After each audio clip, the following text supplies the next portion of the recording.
While most of my friends' families revolved around their parents, in our house, my grandmother was the one who really called the shots. And honestly, she had every right to. She'd built our family's exclusive tableware store from nothing, turning it into a thriving business that made her quite wealthy. "Your grandmother has always had an eye for beautiful things," my father would say whenever customers praised our store's collection. He and my mother ran the day-to-day operations now, but everyone knew who the real owner was. My grandmother had only stepped back to enjoy her retirement, not to give up control. My younger brother Tommy was being groomed as the heir apparent from the moment he could walk. "He needs to learn everything about the business," my mother would say, while practically ignoring my existence. It didn't seem to matter that I was getting straight A's, while Tommy could barely be bothered to crack open a book. "Who needs to be smart to run a store?"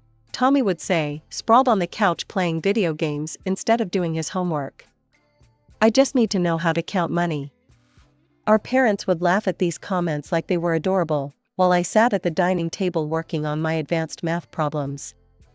But I had my secret weapon, Grandma. Every weekend, I'd go to her house, and we'd play what she called business games. She taught me everything about running a successful store, from inventory management to customer service, from profit margins to negotiating with suppliers. "Now, Rachel," she'd say, setting up our pretend store on her living room table, "if a customer wants to buy this crystal wine set for $500, but our cost was $200, what's our profit margin?" Her eyes would twinkle as I quickly calculated the numbers. "That's a 60% margin, Grandma," I'd answer excitedly. "But we should consider our overhead costs too, right?" She'd beam at me, pulling another gift from her seemingly endless supply. "That's my girl. You understand business better than most adults I know." These sessions with Grandma weren't just fun, they sparked something in me. While my parents were busy preparing Tommy to inherit the store, I was making my own plans. I decided I would go to college and study business properly. When I turned 14, my life changed dramatically. I still remember that evening as if it was yesterday. My parents called me into the living room after dinner, and my father's stern face told me this wasn't going to be a pleasant conversation. "Rachel," he said, looking at me with cold eyes, "your mother and I have been talking. It's time for you to stop being lazy and help out with the family business. Starting tomorrow, you'll work at the store after school." The next day, I started my new job at our family store. Every day after school, while my brother Tommy went home to play video games and mess around, I was mopping floors, dusting shelves, arranging expensive china, and doing whatever else needed to be done. I worked hard, determined to prove myself. Sometimes I'd stay late into the evening, making sure every crystal glass sparkled and every display was perfect. After 3 months of working alongside the adult employees, I started noticing something that bothered me more and more. Every Friday, all the employees would receive their paychecks. They'd discuss weekend plans and what they were going to do with their earnings. Meanwhile, I worked just as hard, sometimes harder, but received nothing. One evening, when the store was empty except for my parents counting the day's earnings at the register, I gathered my courage and approached them. "Mom, Dad," I started nervously, "I've been thinking. I'm doing the same work as the other employees, actually, I'm doing multiple jobs. Shouldn't I be getting paid too?" The look they exchanged made my blood run cold. My father's face hardened, and my mother's lips pressed into a thin line. "Paid?" my father scoffed. "Do you have any idea how much we spend on you? Food, clothes, that roof over your head, you think all that's free?" "But that's different," I argued. "Parents are supposed to." "Don't you dare tell us what parents are supposed to do," my mother snapped. "Consider your work here as payment for everything we provide for you." Many children would be grateful for such an arrangement. I felt tears welling up in my eyes, but fought to hold them back. That's when my mother stepped closer, her voice dropping to a threatening whisper that I'll never forget. "And let me make something very clear," she hissed. "Don't even think about running to your grandmother with this. This is our business to run as we see fit. If I find out you've complained to her, you'll regret it. Understood?" For 2 long years, I worked without pay, watching other employees receive their weekly paychecks while I got nothing but tired feet and calloused hands. But as my 16th birthday approached, I made a decision that would change everything. The day after my birthday, I walked into my parents' office with my head held high. "I quit," I announced firmly. My father's head snapped up from his paperwork. "What did you just say?" "I'm not working here anymore," I said, my voice steady despite my racing heart. "I need my own money, and since you won't pay me, I found a job at the Coffee Corner Cafe. They're hiring part-time after school." My parents exchanged alarmed looks. My mother recovered first, her eyes narrowing calculatingly. "Fine," she said slowly, "but on one condition: you tell your grandmother you're still working here. She doesn't need to know about this arrangement." As I walked out of that office, I felt like a weight had been lifted from my shoulders. For the first time since I turned 14, I was taking control of my own life, and it felt amazing. My first day at Coffee Corner marked the beginning of my new life. The manager, Sarah, was nothing like my parents. She was kind, patient, and actually appreciated hard work. Every Friday, I'd get my paycheck, and that feeling was indescribable. For the first time in my life, I had money that was truly mine. I loved everything about my new job: the smell of fresh coffee, the regular customers who learned my name, and especially my coworkers who treated me like an equal, not a servant. The best part? I could finally buy things for myself without having to beg my parents. My first paycheck went toward a new phone, nothing fancy, but it was mine. The second one bought me some new clothes. But what I enjoyed most was being able to buy small gifts for Grandma. One week, it would be her favorite chocolates, another week, a beautiful scarf I spotted at the mall. "Oh, sweetheart, you shouldn't spend your store wages on me," she'd say, her eyes twinkling as she admired whatever small present I'd brought. Those moments were the hardest, lying to Grandma about still working at the store. She'd ask how things were going there, and I'd make up stories about rearranging displays or helping customers. "You have such a good eye for presentation," she'd beam proudly. "Just like I did at your age." The guilt would eat at me, but I kept reminding myself that this lie was protecting my newfound freedom. As senior year progressed, my grades stayed perfect. My teachers started talking about top universities: Harvard, Yale, Stanford. "With your academic record, Rachel, you could go anywhere," my guidance counselor said during one of our meetings. But I knew better. My parents wouldn't spend a dime on my education, they'd made that clear enough over the years. And while Grandma would probably help if I asked, I couldn't bring myself to do it. After years of being dependent on family, I wanted to stand on my own feet. So I focused my research on local options, and discovered that our city college had an excellent business program. Better yet, they offered full scholarships to top students. I spent weeks perfecting my application, and when the acceptance letter came with the scholarship offer, I felt like I'd won the lottery. The morning before graduation, Grandma visited me with a special gift, a stunning new laptop. "For my future businesswoman," she'd said with a warm smile, hugging me tight. "I know you'll do great things with it." That evening at the graduation dinner, with just my parents and brother present, I decided it was time to share my news. "I've enrolled in City College's business program," I announced, trying to keep my voice casual. "Full scholarship." The silence following my announcement was broken by my father's calculating smile. "Well, that's certainly convenient," he said, exchanging a look with my mother. "At least we won't have to worry about tuition." "Yes, you've solved that problem quite nicely," my mother added, wiping her mouth with a napkin. "Which brings us to our next point. Now that you're an adult and finished with high school, we need to discuss your living arrangements." "What do you mean?" I asked, fork frozen halfway to my mouth. "Rent," my father said flatly. "Starting today, you'll need to pay rent to continue living here." I laughed, thinking it was some kind of bizarre joke. But their faces remained serious, and my laughter died in my throat. "You can't be serious," I said, looking between them. "I'm your daughter." "You're an adult now," my mother countered. We're no longer legally obligated to support you. This house belongs to us, and if you want to continue living here, you'll need to pay your fair share." My mind was spinning. "What about Tommy?" I asked, glancing at my brother who was unusually quiet. "Will he have to pay rent when he turns 18 too?" The way my parents avoided my eyes told me everything I needed to know. Of course Tommy wouldn't have to pay rent. Perfect, precious Tommy would never be treated this way. "That's different," my father muttered, not even bothering to explain how. "This is insane," I said, pushing back from the table. "I'm your child. I have a right to live in my own home." "This isn't your home," my mother snapped, her mask of civility finally cracking. "This is our house, and if you won't pay rent, you need to leave. Tonight." "Tonight?" I echoed in disbelief. "You're throwing me out on graduation night?" "You have an hour to pack your things," my father said, returning to his dinner as if he hadn't just dropped a bomb on my life.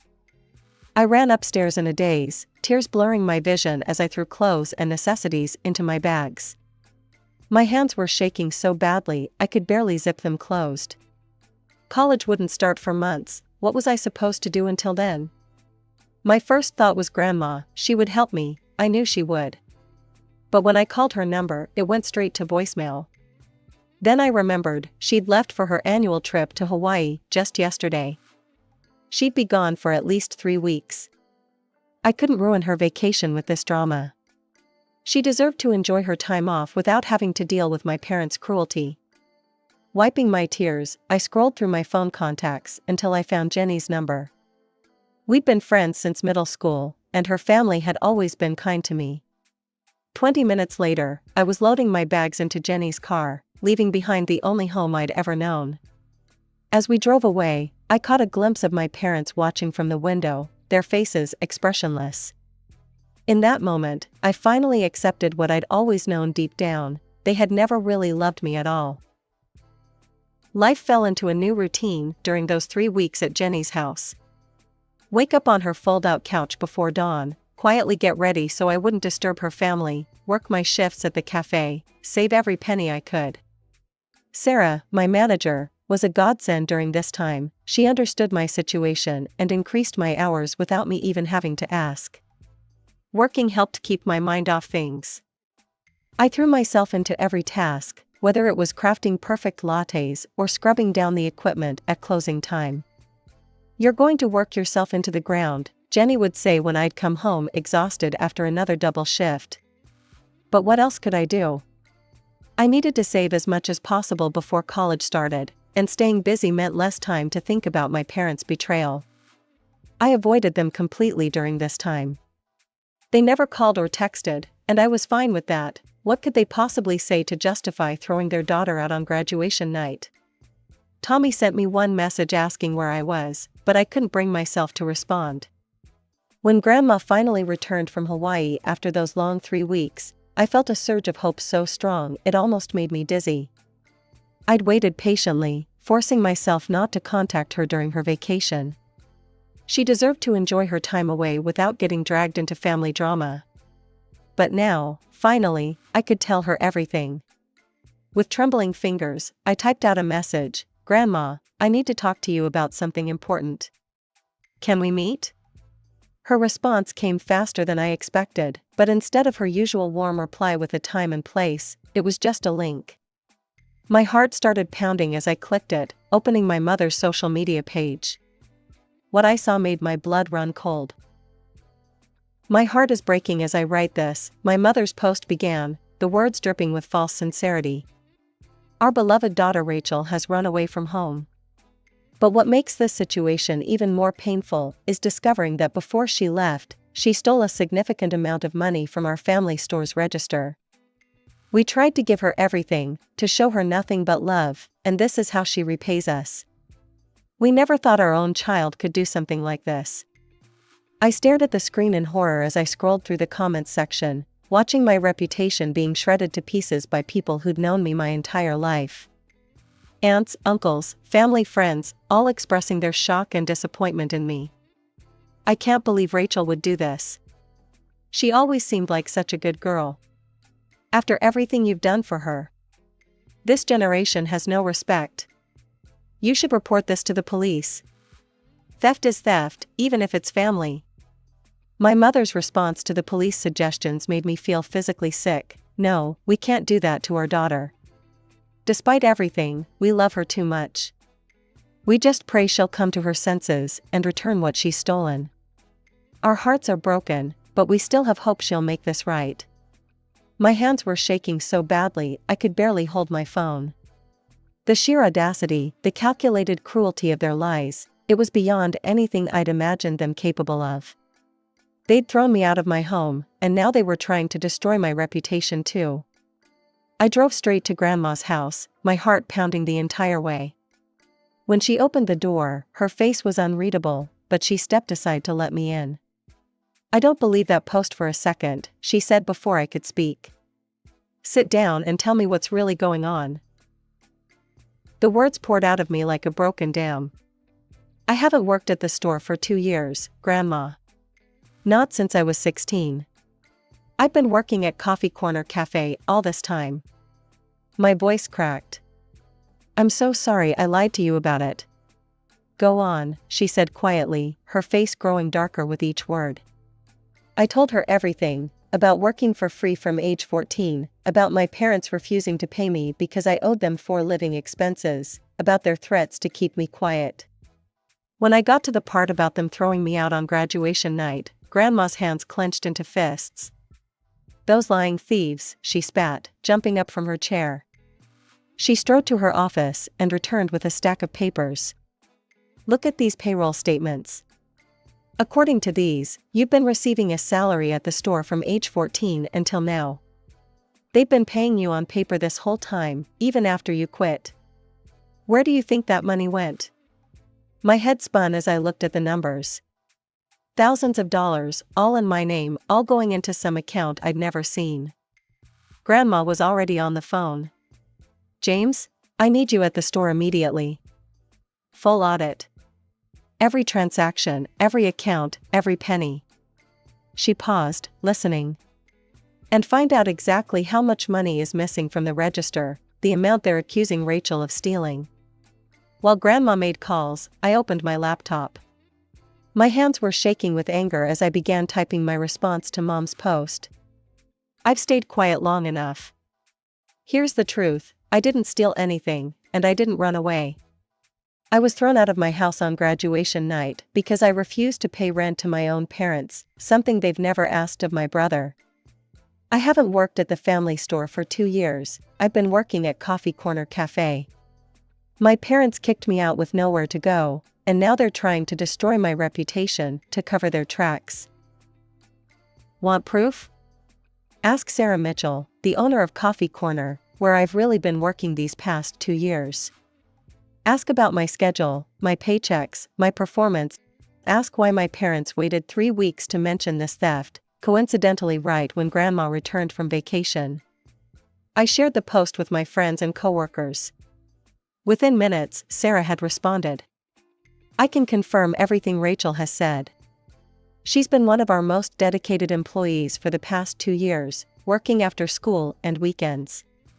Her honesty and work ethic are beyond reproach. I trust her with my business, my customers, and my reputation.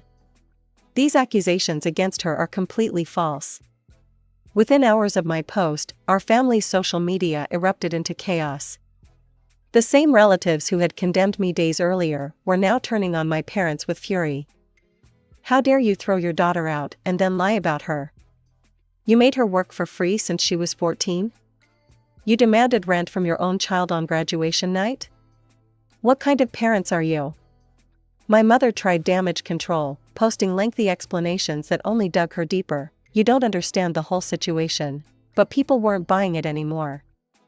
Every excuse was met with screenshots of my boss's confirmation and more outraged responses. My phone buzzed constantly with calls from my parents. I ignored them all. Instead, I stayed at Grandma's house, watching as her auditor and his team tore through years of the store's financial records. Rachel, the auditor said one evening, his face grim, we found something serious. The numbers were staggering. Year after year, my parents had been siphoning money from the store into their personal accounts. They'd created fake vendor payments, inflated expenses, and pocketed the difference. The salary they'd supposedly been paying me? That went straight into an account under their control. But that was just the beginning. The total amount, the auditor hesitated, is over $500,000. Grandma's face turned to stone. She immediately called a family meeting at her house. I sat next to her in the living room as my parents and Tommy arrived, my father trying to look confident, my mother nervously clutching her designer purse. "Sit down," Grandma commanded. "Do you know what we found in the audit?" "Mother, I can explain," my father started. "Explain?" Grandma's voice could have cut glass. "Explain how you stole from me for years? Explain how you pocketed your own daughter's wages? Explain how you tried to frame her for theft to cover your tracks." She slapped the audit report on the coffee table. $500,000. You stole $500,000 from me, while treating your daughter like a slave and throwing her out on the street. My mother burst into tears. "Please, we can work this out." "Oh, we'll work it out all right," Grandma snapped.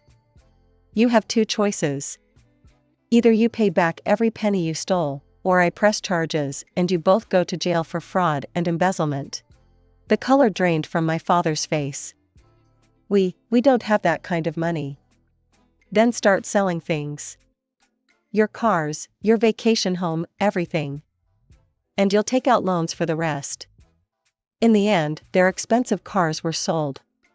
Tommy's college fund was emptied. They had to take out massive loans to cover the rest. The beautiful house I'd been thrown out of was now mortgaged to the hilt. After the audit revelations, Grandma called an emergency staff meeting at the store and announced that my parents were no longer associated with this business in any capacity. The look on my mother's face as she was escorted out of the store she'd thought she'd inherit was something I'll never forget. "I've appointed Mark Davidson as temporary manager," Grandma told me over dinner that evening. "He's experienced, trustworthy, and most importantly, he knows this is a temporary position." "Temporary?" I asked. She reached across the table and squeezed my hand. "Until you graduate. This store was always meant for someone who understands both business and ethics. That's you, Rachel." A week later, she made it official. The family gathered at her lawyer's office as she signed new documents, officially removing my parents from her will. "The store and majority of my assets will go to Rachel," she declared, her voice firm. "She's earned it, not by being born into this family, but by proving her worth through hard work and integrity." But Grandma's heart is too big to completely ignore Tommy. "Your brother will receive a portion of my estate," she told me. "He's not responsible for your parents' actions, and he's still my grandson." Tommy and I have grown closer through all of this, surprisingly. Without our parents' toxic influence constantly pitting us against each other, we found our way to a real sibling relationship.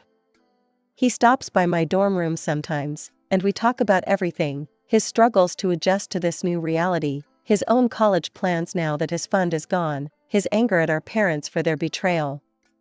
"I'm sorry," he told me recently.